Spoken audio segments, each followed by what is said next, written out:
यह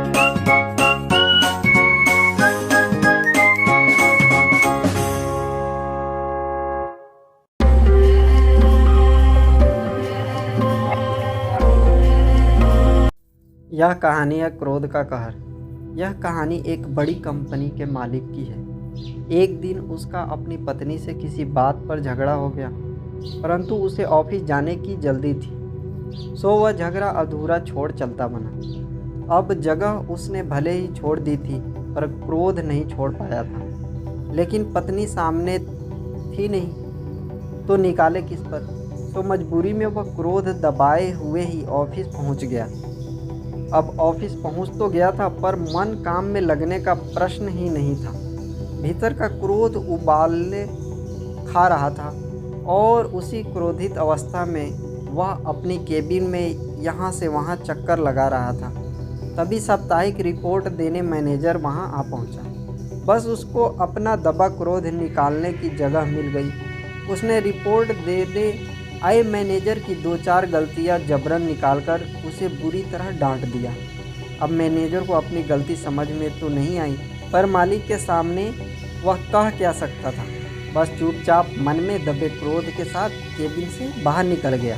अब क्रोधित तो वह था ही।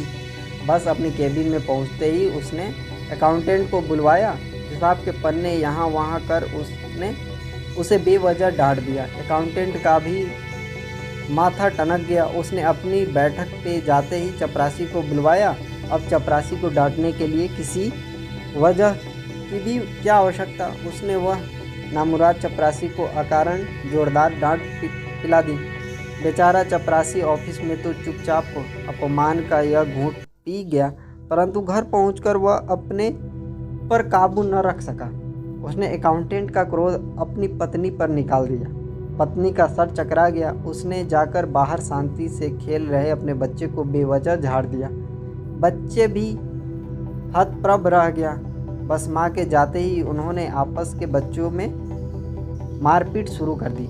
यानी कंपनी के मालिक और उसकी पत्नी के बीच रह गया अधूरा झगड़ा जाकर दूसरे मोहल्ले के बच्चे में हुई आपसी मारपीट के साथ समाप्त हुआ।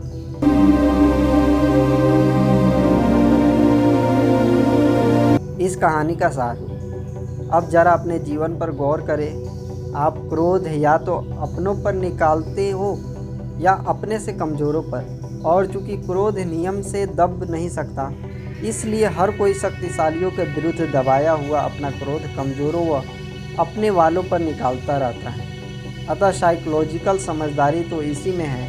अगर कोई आप पर अकारण क्रोध निकाल रहा है, तो उसका बुरा मानने या उसे पागल समझने की बजाय इसे उसके अपनेपन का सबूत समझिए। बेचारा संकट में अपनों को नहीं तो क्या बाहर वालों को कष्ट देगा।